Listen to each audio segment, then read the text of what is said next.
Hello, everyone, and welcome back to the first AFLW Fantasy podcast for the upcoming 2025 season. And we are excited because we are just over 2 weeks away from the season. We've got a few podcast episodes coming out for you before the start of the season kicking off.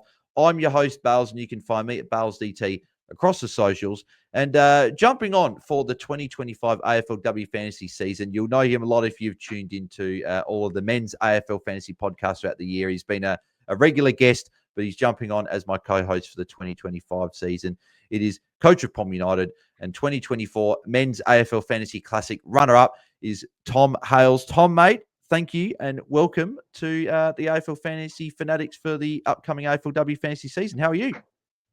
I'm good, mate. Thanks for having me. Really looking forward to talking to AFLW for the season. Getting stuck in to a new game after my men's season didn't go so well this year, and looking forward to game number 2 of the year and try and win another hat. Yeah, exactly. Well, I'm trying to just win a hat. That's where it stops. I'm just trying to win a hat. I'd like to win one. So I'd be really happy if I can end up winning one hat from AFLW Fantasy. But how did you end up going last year? So obviously we both played AFLW Fantasy last year, and I'll go through my season that ended in a little bit of a heartbreak. But how did your season go? What was your overall rank in the end? I don't know if you've got it there or if you remember roughly what it was. But how did you I, end up going last season? yeah, I did okay. I think I finished around 200, maybe just outside 200 in the end. I was within a sniff of a hat going into round 10, I think it was last year. It's the final round, and as they say on the trade, tried to hit a 6, and got clean bowled, so dropped down a few places in the final round. But so I had a decent year, especially after captaining Bree Davey for a 39, I think it was, in a double game week, which cost me probably 200 points, which isn't ideal. So I had a decent year. Feel like I was my fair share doing it properly, so good to get my head around some of the players, some of the differences between the men's and the women's games, and I just generally had a great time last year and looking forward to doing it again. Beautiful, mate. Yeah. For anyone that was following along last year, or if you're new, I ended up finishing 113th, and yeah, I'm still kicking myself. I remember I had Ebony Marinoff VC for a 107. Ended up taking that score, knowing I was sort of just outside, needed some points, but I backed my other players in to get it done. And my captain on the Sunday would have been Mim Strom, who scored 166 points. And if I just left the captaincy on her going, because it was a smart decision just to go, you know what, I'm at this stage not going to make it anyway. Got to try and hit a 6. Let's put a captaincy on someone that's got a ceiling. And Mimstrom had a highest career score of 166, and I would have finished 87th. And yes, I did the maths. I tortured myself. I was in America at the time watching all these games at late night, and I remember sitting there at like 6 a.m. after like the last game had finished, just looking up at the ceiling and going, what have I done? No, I could have had a hat, but unfortunately not to be. But hopefully this is the year because we're close. We're close. I feel like we are close to getting one. So hopefully, fingers crossed, we can have a good season. But before we do sort of kick things off, we'll chat about some of the little differences for AFLW Fantasy this year compared to last year. Obviously, for the new people that are tuning in, we'll chat about some popular players as well. We'll go through a few popular players across the lines there. But everyone is always keen to join in on an AFLW Fantasy League, and particularly an open league. So we do have an AFLW Fantasy Fanatics open league this year. So I'll be sharing it across all the socials anyway. But the code for those watching along at home as well, or listening at home, the code for that is BI1H5QVS. So that's BI1H5QVS. I'll be, again, posting all that across the socials as well, so you guys will be able to join there. There'll probably be a link for that, but that is the link if you guys want to get involved as well. Be good to see a heap of people jump in there and sort of compare with each other. So there we go. But yes, so in terms of the changes from last year, so obviously we do have the extra 2 rounds. Last season was 10 rounds, and we had double game weeks. God, I'm so glad that they're gone. Don't have to worry about that. I like more footy and during the week. but not when it comes to fantasy, having to do double game weeks and all this, that, and the other, because if players get rested for games or injured, but we don't have to worry about that. So back to just the one, each team playing a game a week, 12 rounds of footy, and obviously we have plenty of salary cap as well. I can't remember, Tom, do you know if the salary cap's actually gone up this season as well compared to what it was last year for us to spend? Don't know. I think it's is it 15.5 this year? Is that the same as the men's? Yeah, Is that 15.5 million. No, I think it'd be slightly less because that's what obviously there's less positions. But yeah, I honestly don't know. I'm sorry. Yeah. I'm not sure if the salary cap's gone up, but you've got $15.5 million to spend. And you've got the beautiful thing is we have 3 trades per week in AFLW Fantasy, which we love because obviously shortened season, we get the extra trade each week there. And I will just, for people watching along at home as well, and if you are listening to the podcast, you can tune into the video over on our YouTube channel, because I'm sharing a screen of like a blank team there. And that is how the team sort of, when you're looking at picking your team, this is what you do. So you pick 6 defenders, you pick 6 midfielders, 2 rucks, and 6 forwards with a utility. Obviously, with 5 defenders, 5 midfielders, 5 forwards, and 1 ruck on field. So with the 4 bench spots plus a utility, which is great. And you don't have to put an emergency on because the positions there already act as emergency. The utility doesn't act as an emergency. The other 4 positions, they act as a 1 emergency there. And Tom, I think that the big difference, I think, between the men's fantasy and AFLW fantasy is, I think, the price increases. That's the thing that we see a lot. It's the rapid increase with the shorter season.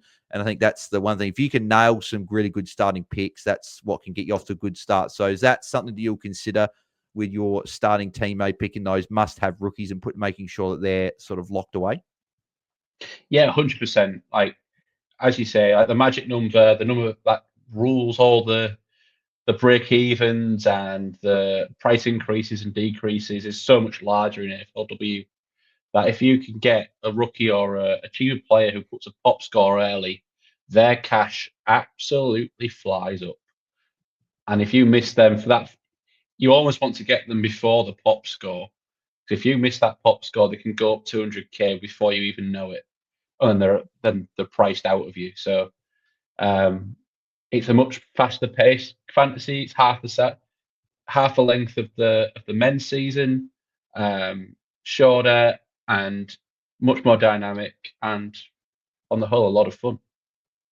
Yeah, exactly. So if you guys haven't registered already, or you were sort of maybe thinking about it, but you're thinking, oh, I've done a long men's fantasy season, trust me, get involved. It is a heap of good fun as well. Make sure you do head to AFLWfantasy.afl to register and get your team sorted, because win a Hilux. The Hilux is now obviously the main prize. Well, so that's obviously fantastic. And obviously you get yourself a cap if you come in the top 100 as well, which is obviously what we were referring to before. So yes, make sure you do get around it. It is very, very good fun.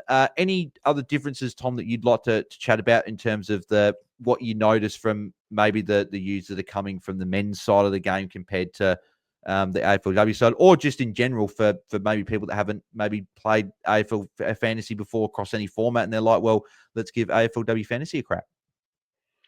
Yeah, I think, well, first of all, for me, the main difference between like the women's and the men's is, with the men's, generally, if you've got a defensive role or a mid role or even a high half forward role or a ruck role, they all tend to score pretty similar, or the top end premiums tend to score pretty similar.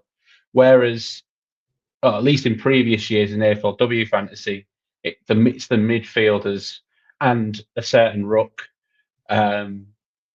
who tend to do the majority of the scoring. If you look at the highest averaging players from last year, it is just midfielder, with that ruck Mim Strong from Fremantle, who is an absolute freak. She is amazing. So midfielders is where you tend to get the majority of your points.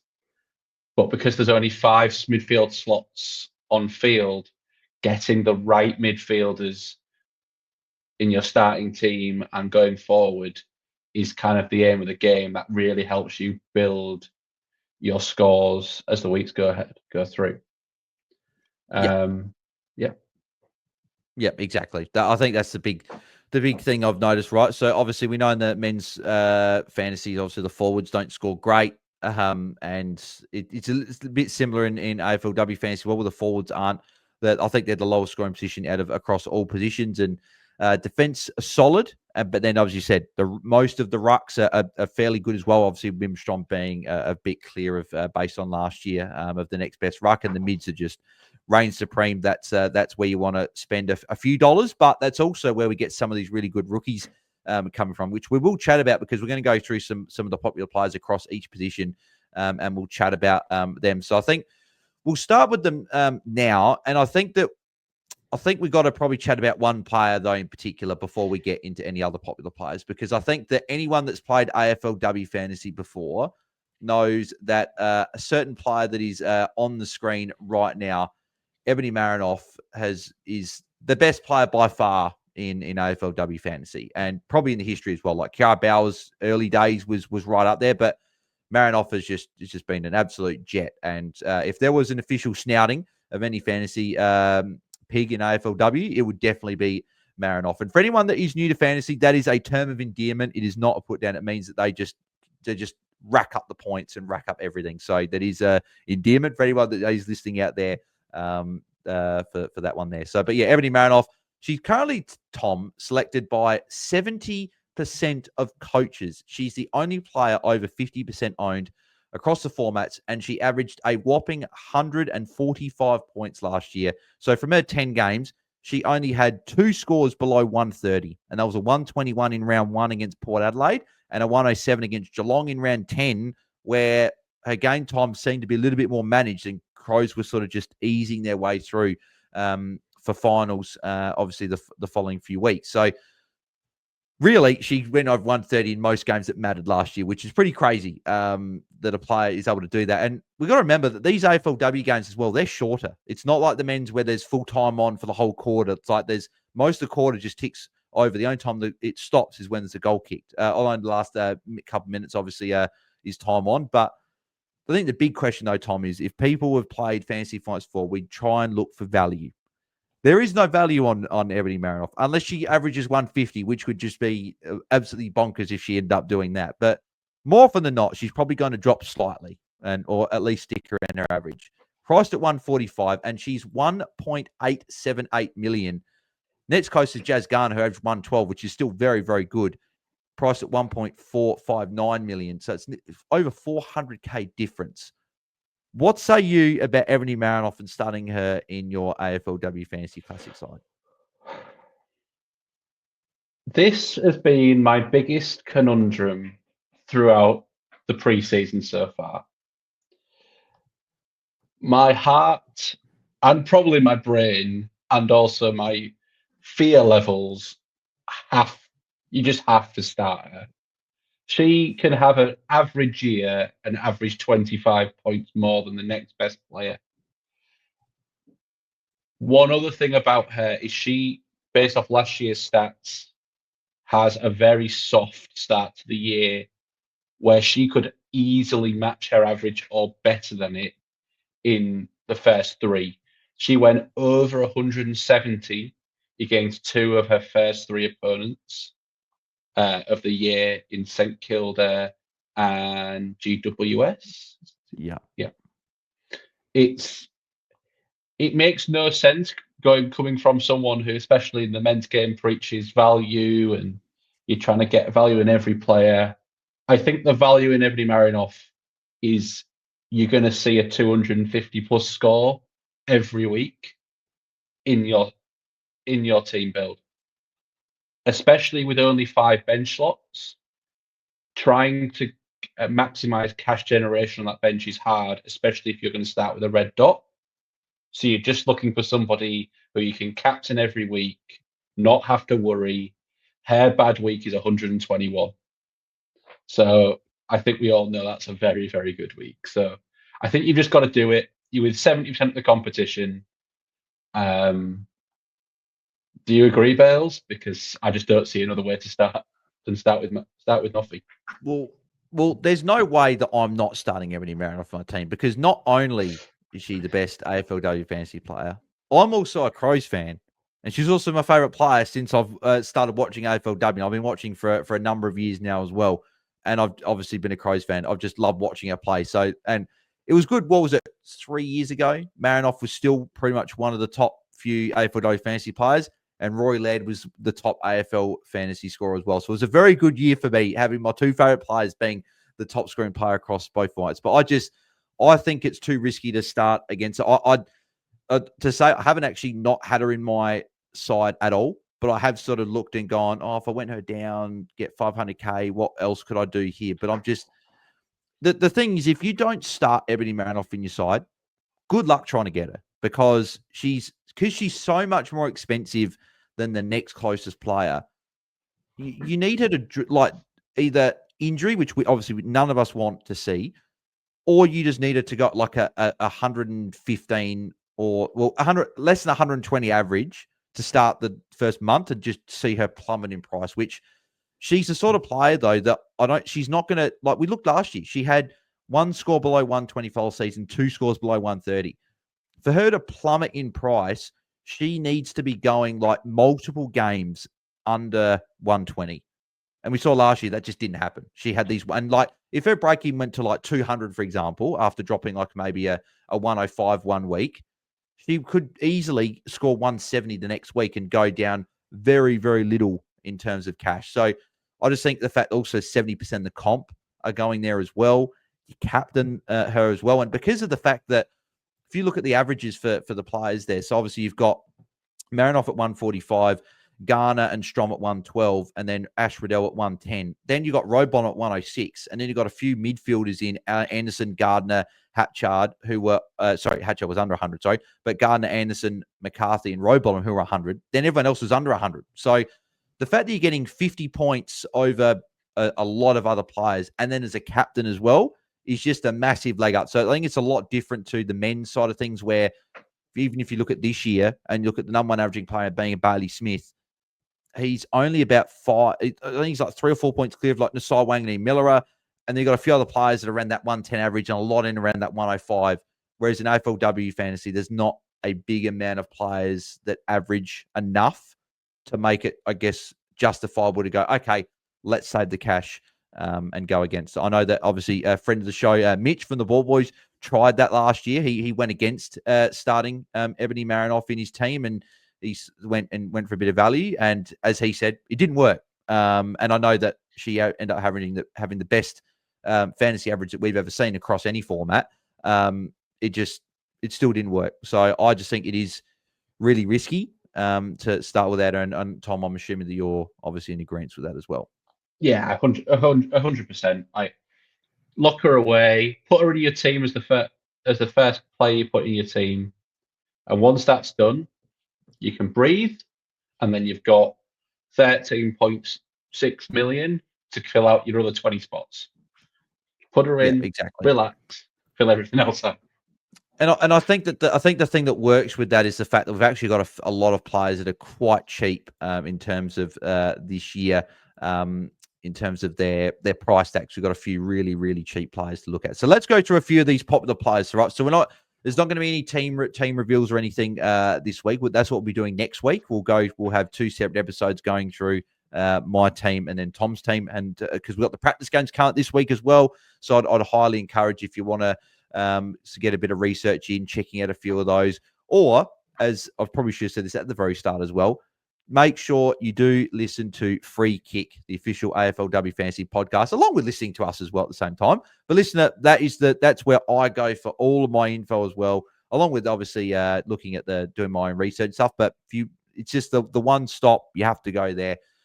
Liam, Will, Jono, and Mel, great listen, and they also all know what they're talking about. So if you don't know anything about AFLW, you just want to learn about AFLW Fantasy, we've sort of given like the very brief sort of rundown about the changes from last year, this year, and what to expect. But if you want all the nitty gritty, all the club previews, all that good stuff, check out Free Kick wherever you podcast and across the socials as well. Because it is a very, very enjoyable podcast.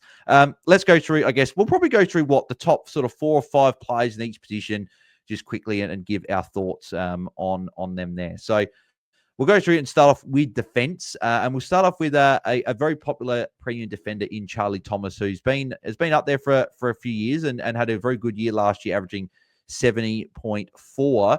What are your thoughts, Tom, with starting her? Because we did see Emma Swanson back in defense last year, and that's looking like the same again. So what are your thoughts on Emma Swanson being back there, and does that affect Charlie Thomas at all? I think we saw last year, she had a really solid year, averaging 70. I don't see much value. I see her, that's kind of what I see her as, kind of that 70, 72 maybe, with a bit of natural progression. I know she's in the leadership group at the Eagles. She's a great kick. She will take the vast majority of the kickouts. I think it's a really solid premium pick. You can just lock away there. Because the defensive line is a very tough line this year. There's plenty of value in the midfield, plenty of value in the forward line, even in the ruck. The defensive line, less so. So I definitely don't mind a bit of Charlie Thomas in my defensive line. She will probably be a top 5 defender come the end of the year. And that's kind of what you're looking for. Lock one of those away and go from there.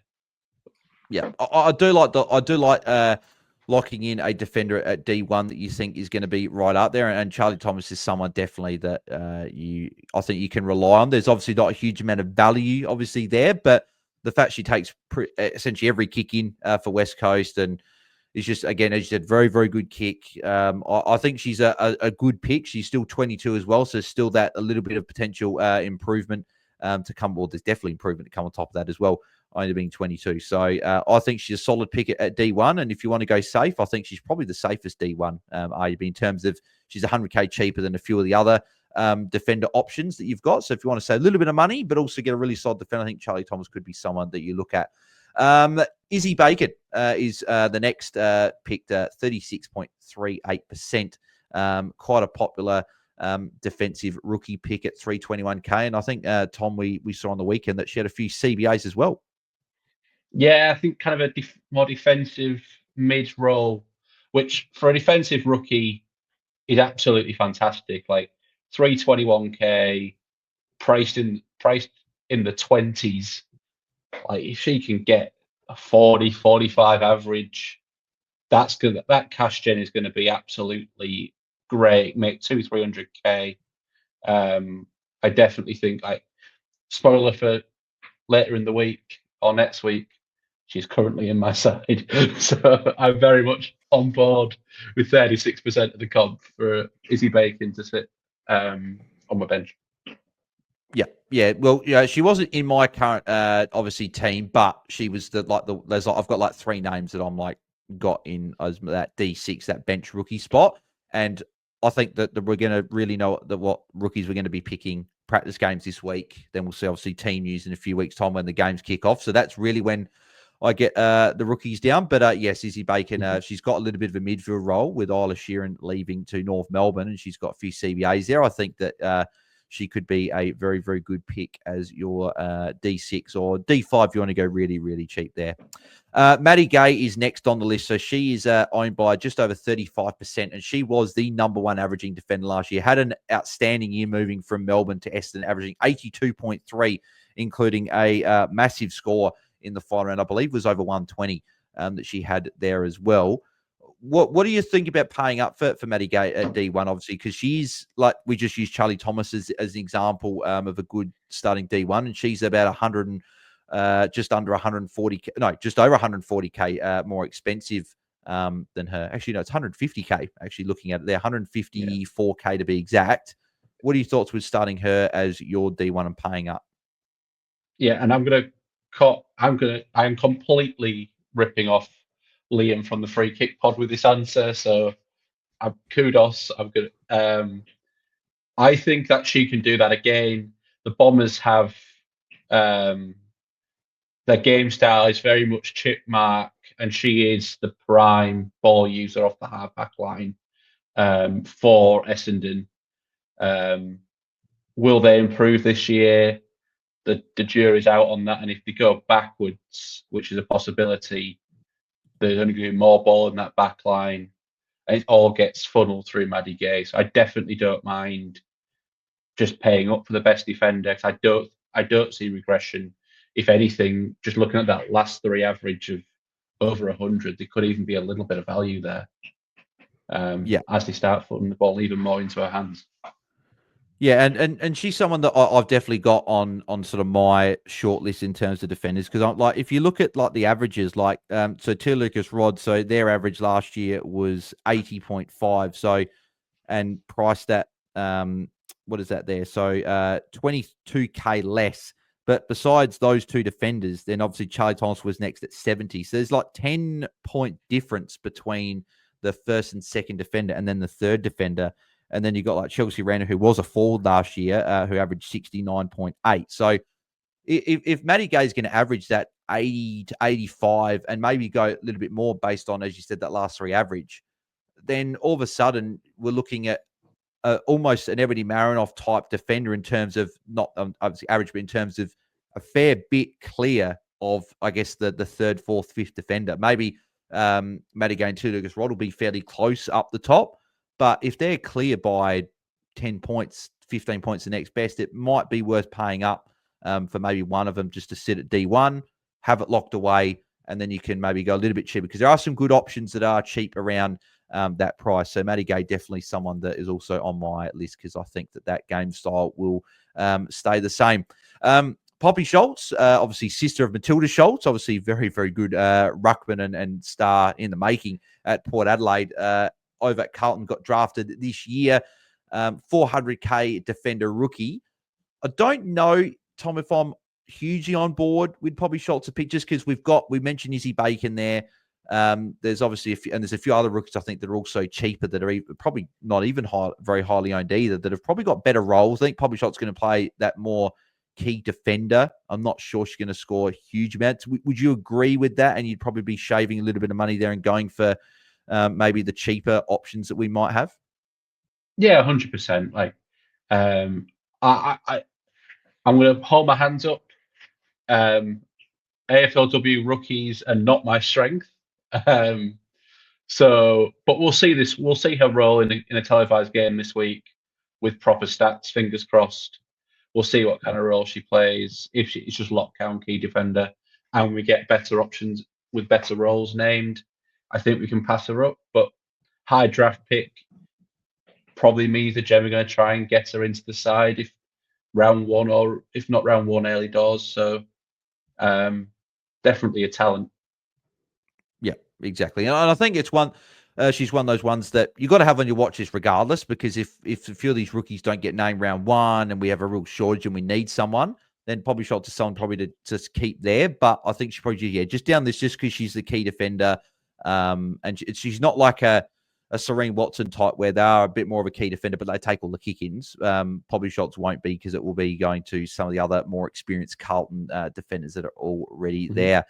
And we'll finish up, with Ella Hedges, who's who's the fifth most selected defender, just under the 30% mark there. So she moved from Sydney over to Port Adelaide in the off season, and her role was a little bit all over the place last year. Played a bit of the wing and a bit more up the ground, but we did see a few games towards the back end of the year where she actually went back to half back, and we know that's where she can score well, because she takes those kick-ins. Really good kick of the ball as well.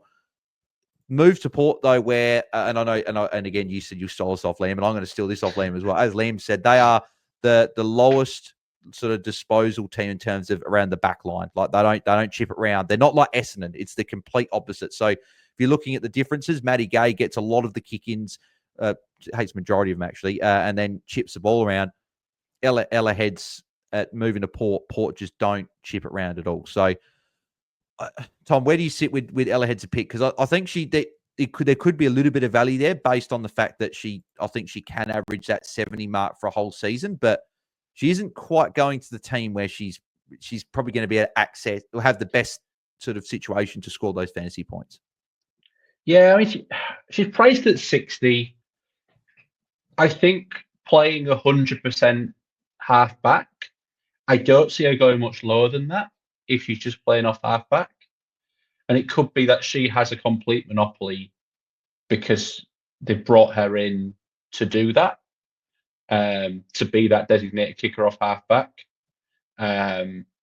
She's a watch for me, and it might be one of those that I fade to start with, but look in the early games at her role, and is she someone that we can jump on in those early rounds if the game style isn't quite as restrictive to her scoring as we think it might be. Yeah, agreed. Yeah, I'm the same. She's a massive preseason watch for me. If she has got all the kick-ins and Porter, even if they're not just chip around all the time, even if she's just being used a lot, that's going to be something that's going to really interest me, because I think she definitely has a capability to average 70 with all these kick-ins. So for sure, she's a preseason watch. So That's the one thing to mention about AFLW as well, especially in the poor sides. Kicking takers are like gold, because if teams are conceding 8 to 12 behinds a game, there's 30 points to people's average straight away if they're getting a monopoly on the kick-in. So if you can find good users of the ball in average to poor sides, a bit like Charlie Thomas, a bit like Maddie Gay, they've all generally got a very similar blueprint of great kick of the ball, average teams, and therefore get a lot of the cheap balls out back there. Yeah, exactly. Agree. So they're the top 5. So we'll just stick to the top 5 today. But obviously, we'll be able to chat about a lot more players in the few episodes before leading up to the season. Also, our team reveals, because there are a few players that both of us have got that aren't in the top 5 most selected. So let's move over to the midfield. And as we mentioned, the only player over 50% ownership is Ebony Marinoff at 70%. We obviously had that long chat at the start, because I feel like that's almost the biggest question of the season, is that whether you start Marinoff or you don't. We've obviously both said that we would start her. There's probably not much else really to say about Ebony Marinoff other than she's an absolute gun, and we would both highly recommend starting her, because you can put the captaincy on her, and that's just obviously gold. So yeah, I think we'll move to the next player, because we've talked a lot about Ebony Marinoff there, and Ash Centra is next on the list, and she was obviously the number 1 draft pick for Collingwood in the off season, and again she's a jet from what we're hearing. I heard obviously on the free kick pod them talking about how she actually scored more than Ebony Marinoff in an individual game in the VFLW last year, where she had 192 points or something crazy, with like 47 disposals, which is just nuts that she did that there. And the fact that she's now it's in the Kurtz League, I think, but still. Sorry, Coach League, not. So I don't know why I said VFLW. If she did that in the VFLW, then she's M1. Yeah. Sorry, I don't know why I said VFLW. Anyway, Coach League. Thank you, Tom. Still. That's why we got you on, mate, to correct me whenever I make a mistake, mate. But yes, 45.37%. She's 420K. I don't think there's any questions about.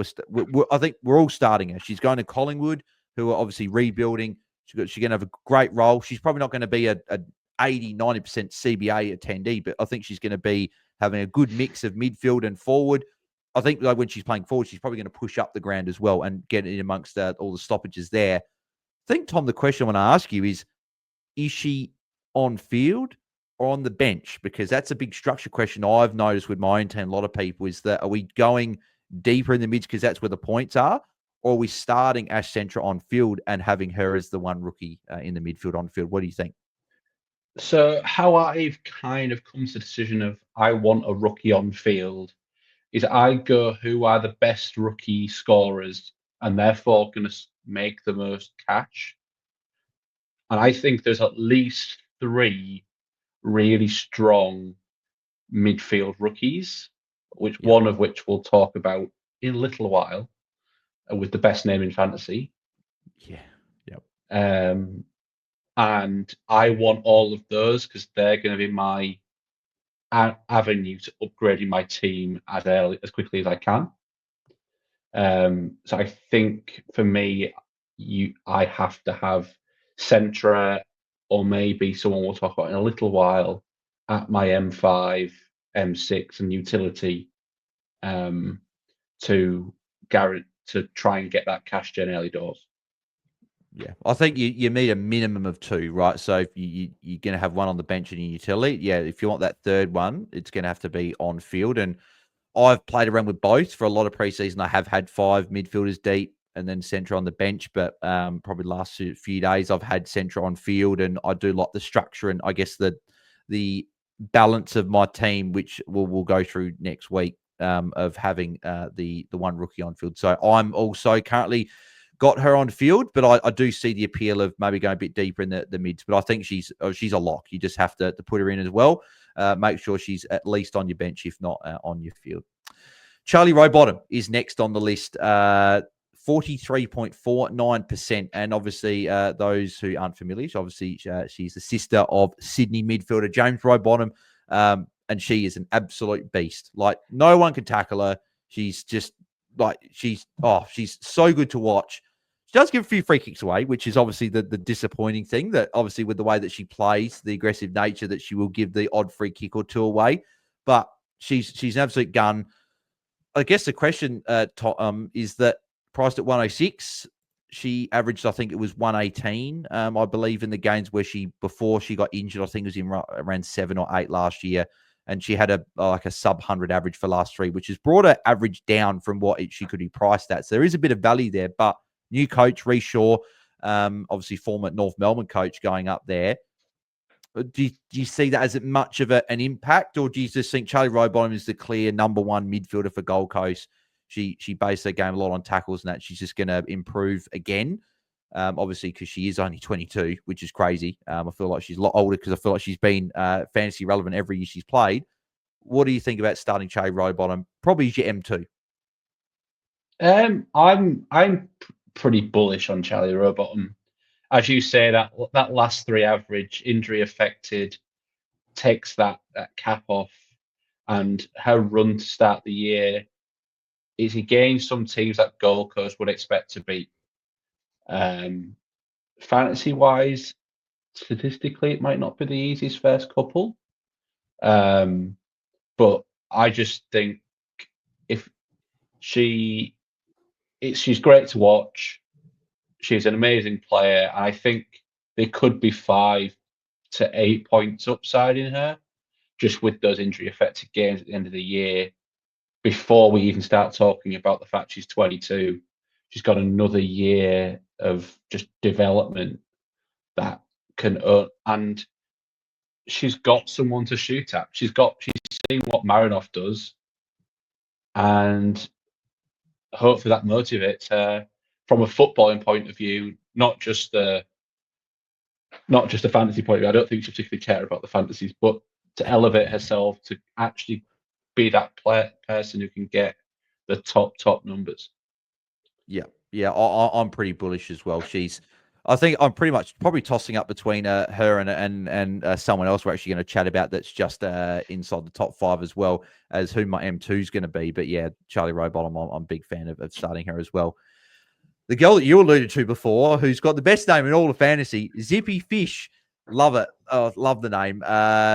Obviously drafted to Sydney, new draftee, rookie, 404K, owned by 43% at the moment. I believe that's going to continue to increase because she's got a pretty good role. Looks like she's got that halfback role, may even see a little bit of like that midfield time, or at least pushing up the ground anyway. But that halfback role is what we're hearing is going to be her role.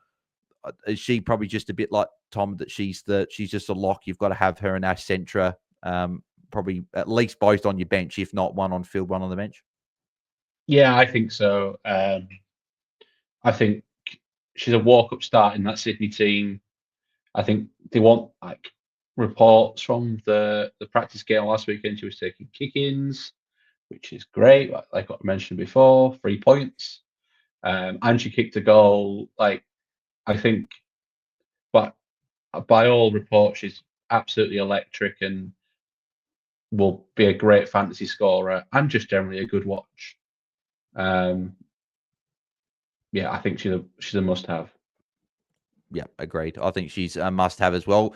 It'd probably be an interesting call for people if you are playing the rookie on field, who you play between Zippy Fish and Ash Centra on field. I've probably got Ash Centra just at the moment, but tell you what, if she's got kick-ins and this great half-back role, it could be flipped there and with Zippy on the field. But I think they're both locks. You've got to have both of them in your team. And the fifth most popular midfielder at the moment, Jazz Garner, who is, again, just one of the competition's best players, priced at 1.459 million. So the second highest price player in the game. 27.44% ownership. So probably slightly, you could almost say unders in a way, because you'd think that Jazz Garner, people just going to pick her because of the name and how good she is. I think my only concern with her, Tom, I want to get your thoughts on this, is the fact that because North are so good and Ola Sheeran's come in, it sounds like from what Matt Sims that she played off half back there, but she has got the ability to go in the midfield as well. We saw last year with North, because they're so good and they get up against so many teams, that Jazz Garner in the last quarter would rest forward and then have a lot of bench time just to get her through the season, make sure there's no injuries, which all smart teams do. They rest these teams. It's not great for fantasy, which is, I guess, the disappointing thing. But is it almost that she's a victim of how good North are, right? She's going to have these games where she's going to go 150, right? But I guess in terms of the starting pick priced at 112, and you have like a Robottom who's like 6 points cheaper, I guess that Robottom's going to play the whole game. Like Gold Coast aren't going to be in many positions where they're going to be that far up. They're going to rest it, right? Whereas Jazz Garner is going to have these situations where she might rest forward at times, rest on the bench. Is that just a bit of a concern for you? Because then the other point is that she's got such a good run to start the year. Like, Jazz Garner is an absolute superstar. If you're new to AFLW, she's the closest thing to someone like Marcus Bontempelli, like that kind of player, big-bodied midfielder, goes forward, kicks goals, can be a really, really effective forward. North Melbourne played a very, very tight four-player midfield rotation last year with Jazz Garner, Ash Riddell, Mimi King, and Ruby Tripodi, the best forward starting pick from last year. So if that increases to 5 with Sheeran, or if somebody else pushes the way in, that could push Jazz Garner forward, which would just knock that ceiling off. So as a result, and that's what you're starting her for, right? You're starting her for that ceiling to match it with Marinoff. I guess that's the concern. Well, you're basically locking her in as, okay, you're going to be top 5. You're going to score 110, 115 points every week. Yeah, I might get a pop score, but you're probably going to captain Marinoff anyway, especially early weeks without a red dot. I could definitely start Jazz Garner. But I think there's just a couple of shadows around, which probably means I might look to as an upgrade target rather than a starting pick for me. Yeah, I think I agree. She has been in a fair few of my drafts as well as M2, just to lock her away at M2. But I do think that, that if that ceiling's knocked off, the fact that she's the second most expensive midfielder, and there might be questions about the ceiling week to week, just if she gets rested. That's probably the one thing, is like maybe I go for a Robottom or someone like that, but she's got an incredible run as well. So there are a few names on top 5, which I'm quite surprised at. They're being really, really cheap. You can probably see a couple of the names sort of at the bottom of the names there, which we're not going to talk about today. We'll chat about those in our team drills, because I think a couple of those are definitely going to be in my side and probably Tom's as well. We'll go to the rucks, and I think we'll probably chat. I think that the real big question, because again, Erica Fowler's here at 28.35%. And then you've also got Keely Hardingham as well there at 27.5%. They're 300K rucks. They're on the bench. So we'll just chat about a couple of the girls that are around. And it's quite interesting that Mim Strom is 43.82%. The next best, you'd say R1 that most people are starting, is Matilda Schultz, 18%. Ali Morfitt then at like 7.5%, which is pretty crazy that there's a big difference between the most selected ruck. So Mim Strom is there, and she was the third highest averaging player across anyone last year, averaging 112.5, and obviously with that 166 in the last game. And Tom, I don't want to go through every person's like individual stats and everything like that, but for those listening along at home, right? So Mimstrom is a ruckman, right? A ruckman. Just remember that when I read out these stats in the last game. And she did this a lot during the year as well. She fills all the stat lines, right? Last year, Tom, round 10 versus the Dogs against Alice Edmonds, who is a very pretty restrictive ruckman to score against as well. She had 30 disposals, 17 kicks, 13 handballs, 9 marks, 7 tackles, 29 hitouts, kicked 3 behinds, so that could have even been bigger, and she's got 166 points. That is ridiculous for a ruckman. If I read those stats out, you would have said, is that Bond? Is that like Nick Dacos? So, like someone like that? Is that Marinoff? Yeah. Like, is that Garner? Like, no, it's Mim Strom, who's a ruckman, and you get 3 points with the hitouts, but she can also rack the ball up. Okay, she's not going to rack up 30 touches a week, right? That was her season high score. But she has got the ability to do this, Tom, week in, week out, where she can rack up the ball. She marks, she tackles, she can kick goals. Obviously, she didn't kick a goal that game that I read out there. But I think the question is, do we pay up for her in the ruck? Do you maybe take the haircut at M2 and instead of maybe getting a Matilda Schultz or Ali Morpher, who we'll chat about in a sec, and just lock in Mim Strongway? Because there's not as many options around her. She could be 20 points clear, 15 points clear of the next best ruckman. And this is my big question in my side is, do I go Mim Strom and someone around $900 million in the midfield? Names I'll talk about in a future pod. Or do I go for an Ali Morfitt, Matilda Schultz, and an Jazz Garner? Because they would have they cost the same. That cost the same. Like Mim Strom, if last year was a massive breakout year, if that's who she is, a 110 average in ruck, which could be 25, 30 points higher than the next average in ruck. Yeah, I was being conservative. I said 15, 20. It could be more. It could be like, I'm quite big on Ali Morfitt, who we'll talk about in a minute, just how great she was in 2023. But like, she could be a cheat code to start, especially if she gets off to a good start. She might not drop in price. You might not be able to get to her. She hits all the stat lines. Freo were in previous years a very high stoppage team, so she has access to bulk hitouts, especially when she plays against undersized rucks. She's an absolute star of the competition, and I'm just excited to watch her because her marking, her around the ground play is absolutely amazing.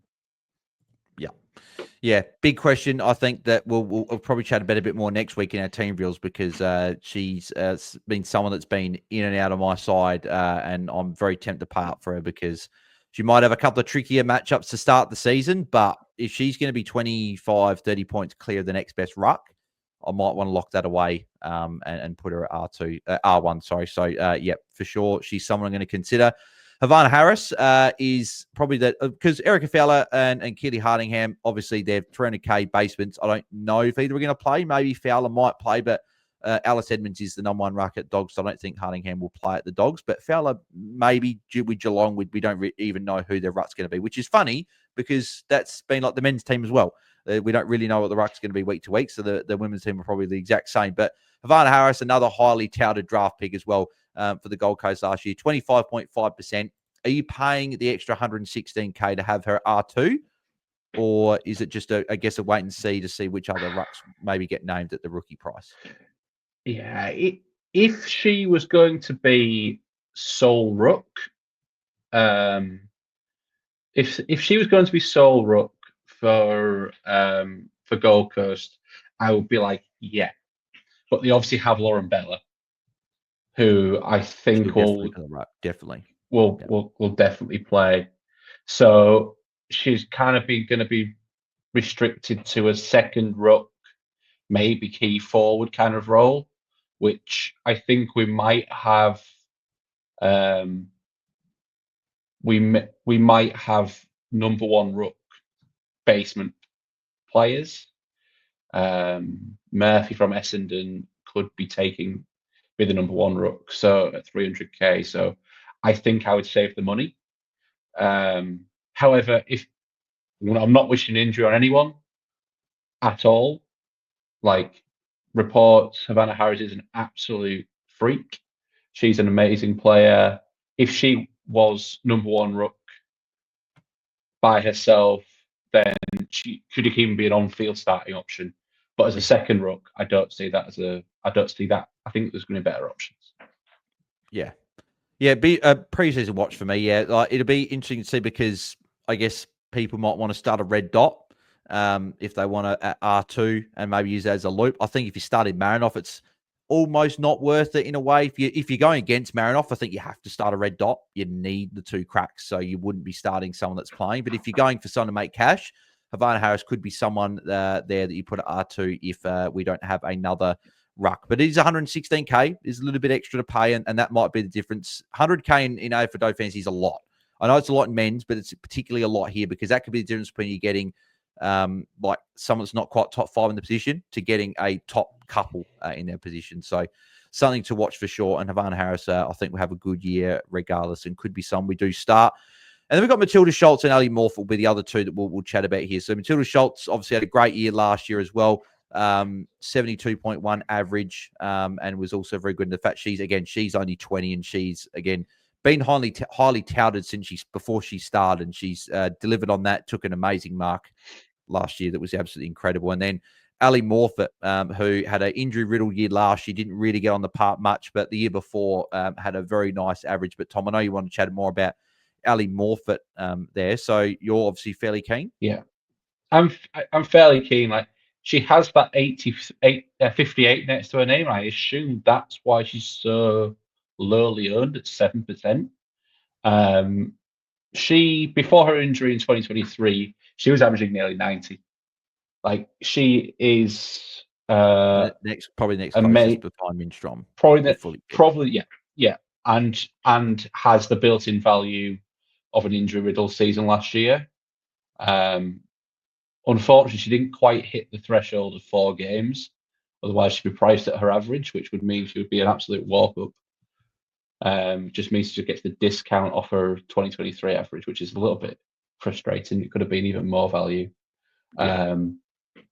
I think if she, and we'll see in the preseason game, I know we're saying this, but all we can say before we see as close to real games as we're going to see before the season, if we see that she's going to play decent time on ground, number one ruck role, that is her role, she's not sharing with anybody, then I think she's a very, very strong option and currently in my side as someone with that built-in value that can go up in price, that can hopefully allow me to, as a stepping stone, to get up to Strom later in the year. Yeah, she's been, again, it's pretty much been her and Strom at the moment for the main couple as my rucks that I've been tossing up. I have had Matilda Schultz as well every now and again if I need that 100K just to make a structure work. The only thing I don't love with Schultz is her run to start the year is very hard. She's got Mim Strom first up, which is obviously probably the toughest matchup going around for rucks. But her run outside that as well for the next few weeks is tough. It gets easier as the year goes on and ends pretty well, but yeah, I just think that rucks as well. It's same in men's along with AFLW is that ruck matchups it's different positional matchups year to year. Probably can be very up and down. Whereas ruck matchups generally stay the same year on year if it's the same ruck. So I think when you look at the last year's matchups and stuff, that is a tough matchup, tough run to start. But Matilda Schultz is only going to continue to improve. So she's another option you could definitely consider along with Mim Strom. Ali Morfitt, I think they'll definitely be the 3 that you could go. Lucy Wells also another option that's also expensive, but had a very good year last year. Final position that we'll go as we wrap up there, and we'll start off with the first one. This is probably Marinoff for a lot of people is the number one, first pick player in your team. Bonnie Toogood would probably be the number 2 picked player in the in your team. 38.7 average is next to her name. But I believe, Tom, didn't she average over 100 the year prior? Over 100 in 2023 with a forward role. Exactly. She did. She does everything. She pinch hit in the ruck. She gets around the ground. She reminds me of Nick Rewell. That's what she played like a couple of years ago, just all over the ground, taking +6s everywhere. And for those that are new to fantasy, +6 is a kick and a handball. Obviously, you get 3 points for a kick, 3 points for a handball. So not 3 points for a handball. 3 points for a mark, 3 points for a kick. Jeez, I even got one there. But I got her in the end. But she does everything. And the fact that she's only 46.39% owned, I think, is even a little bit criminal, to be fair. She should be up with Ebony Marinoff at like 60, 70%. It must be the auto picks not picking her. Must be exactly. Auto picks not picking her. Yeah, because but just she is not a lot. Yeah. Yeah. Sorry, like this. Oh no, that's fine. No, yeah, just lock. I don't really think there's much to say. I think with Bonnie Toogood, she's just a very, very good player. She's a gun. Last year, 38.7 average is there because she got injured in the first game against Fremantle. Had I think it was friendly fire, I believe, from I think it was Amber Clark. Sort of went back and they both clashed, and she was out for a lot of the season. Came back, had a tough, I think, game first against North, then had a good game, and everyone jumped on her. And then she ended up with ability. She got injured again, unfortunately. Last game of the season. So, yeah, which was unfortunate, but full preseason by the sounds of it. And she's cheap and cheap as chips. 501K for potentially the F1 is just, it reminds me of the Bailey Smith pick for those playing in the men's game. Just walk up lock. Just you pick her and you don't think twice about it. Mm-hmm. Zali Goldsworth, though, is the interesting one, Tom. So 37.83%. The only forward price just over $1 million. People are going to look at her CBA numbers and go, oh my gosh, she's prime midfield role. All CBAs, 100% time on ground. Brilliant. She has all the CBAs, but then she goes forward. And we, as viewers of AFLW, probably disagree with how she's being used. We think should be a lot more in around the stoppages and that, and then stints forward. But because of that role, Tom, is it just a bit risky to start her because she plays so much forward and because you're spending $1 million? Like we're talking like premium areas where like we're talking like midfielders that are priced just over the $1 million mark. So what are you thinking with Zali? Because we love her, but I don't know if I'm going to start her personally. Yeah, I there's two sides. If she has the CBAs and sticks around in the midfield, she is up there with Marinoff and Toogood as a lock because she can average 100 very easily and will be the number one forward. So you just get her in your side and that does the job. However, reports from GWS is that she's playing the same role as last year, if not worse. That after the ball gets bounced, she goes and plays that far forward. She's stood next to the goal umpire. I don't know why you would waste your best talent forward. And GWS are not only doing it once, they're doing it twice with Tani Evans. I don't understand it, but we have to play what's actually in front of us and not what we would do in the coach's eyes. So for me, it's too risky. I don't see her hurting you, and she might even come backwards. So it's a no from me. Yeah, at this stage, it's a no as well. I just think it's a little bit too expensive there. But Chloe Malloy, who's a little bit cheaper, is someone that is definitely piquing my interest to potentially start with. So she's 891K. Unfortunately, did a ACL last year and was ruled out. But by report, she's back in full training now ahead of the season. She was recently in rehab group, but she's back full training and I'm sure raring to go after missing a lot of last season. So she was a midfielder only last year, I believe, but now she's a forward. Maybe I'm wrong, but I believe she was a mid only last year. 891K, just over 30% of picking her. But we know that she's a little bit like Zali Goldsworth in the fact that she's a very, very damaging forward and can go forward. But obviously she will get that midfield time. What are you thinking, though? Obviously, year removed from the ACL injury, she's come back in. What do you think? Can you start her because she's a little bit cheaper, or is she maybe someone that is maybe better watch for a few weeks and then trade in to see the role and just see how she's going post that injury? Yeah. I currently have her in my side just because I like the price point.